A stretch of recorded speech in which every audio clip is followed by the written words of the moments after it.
Hi అందరికీ, welcome back to my channel. ఇవాళ వీడియోలో రెసిపీ జాక్ ఫ్రూట్ పనియారం అన్నమాట. జాక్ ఫ్రూట్ పనియారం యాక్చువల్గా కేరళ సైడ్ ఫేమస్. వాళ్ళు ఓన్లీ బియ్యంతో మాత్రమే చేస్తారు. నేను ఒకసారి అలా బియ్యంతో ట్రై చేసి చూశాను. నాకెందుకో కొంచెం గట్టిగా ఉన్నాయి అనిపించింది. సో మినపప్పు యాడ్ చేస్తే దాంతోపాటు కొంచెం సాఫ్ట్ అవుతాయి అనిపించి యాడ్ చేసి చూశాను.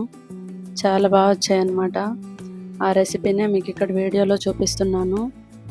ఇందుకోసం రైస్ ఒక గ్లాస్ అయితే పప్పు హాఫ్ గ్లాస్ తీసుకొని నైటే సోక్ చేసి పెట్టుకోవాలన్నమాట. ఒక 2-3 సార్లు బాగా వాష్ చేసి సోక్ చేసి పెట్టేసుకోవాలి. నేను ఇక్కడ పొట్టు మినపప్పు తీసుకున్నాను కాబట్టి పొట్టు కొంచెం ఉంచి కొంచెం తీసేసాను అన్నమాట. దాని తర్వాత జాక్ ఫ్రూట్ నేను డీఫ్రాస్ట్ చేసి పెట్టాను, అదే తీసుకుంటున్నాను ఇక్కడ. మీ దగ్గర జాక్ ఫ్రూట్ లేకుంటే బనానా కూడా యూస్ చేసుకోవచ్చు. అలానే బెల్లం సరిపడినంత తురుము పెట్టుకోండి, ప్లస్ ఇలాచి 1-2 ఇలాచి వేసుకోండి. ఈ ఇంగ్రీడియంట్స్ అన్నీ మిక్సీ జార్కి వేసుకొని మిక్సీ పట్టుకోవాలి. 1-2 నిమిషాలు పడుతుంది, ఓపిక్గా మిక్సీ పట్టుకోండి. ఫుల్ దోశ బ్యాటర్కి ఎలా వేస్తామో అలా మెత్తగా కాకుండా లైట్గా బరకగా ఉండేలాగా చూసుకోండి.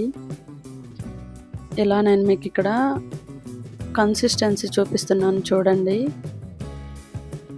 ఇలా ఉండాలన్నమాట.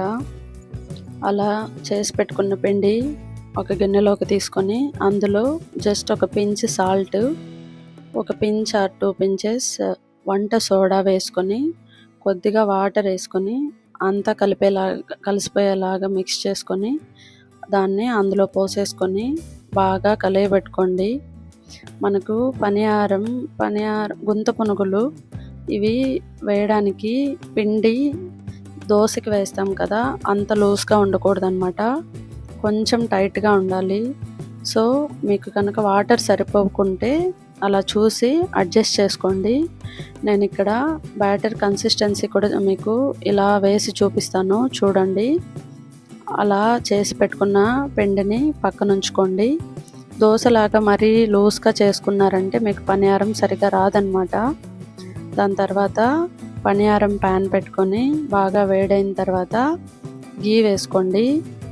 ఆయిల్తో చేస్తే ఇది అంత బాగోదన్నమాట. ఇన్ కేస్ మీరు ఆయిల్ కనుక యూస్ చేయాలి అనుకుంటే ఫ్లేవర్లెస్ ఆయిల్ యూస్ చేసుకోండి, బాగుంటుంది. గీలో ఇలా ఒక్కొక్కటి పోసేసుకోవాలన్నమాట. అన్నీ ఫుల్గా ఫిల్ చేసుకోవద్దండి, 3/4 ఫిల్ చేసుకోండి. అది ఫుల్గా కాలే టైంకి మీకు ఫుల్ అయిపోతుంది అనమాట. 2 సైడ్స్ బాగా ఇలా ఎర్రగా కాలేంత వరకు ఉంచుకొని తీసేసుకోవడమే అనమాట.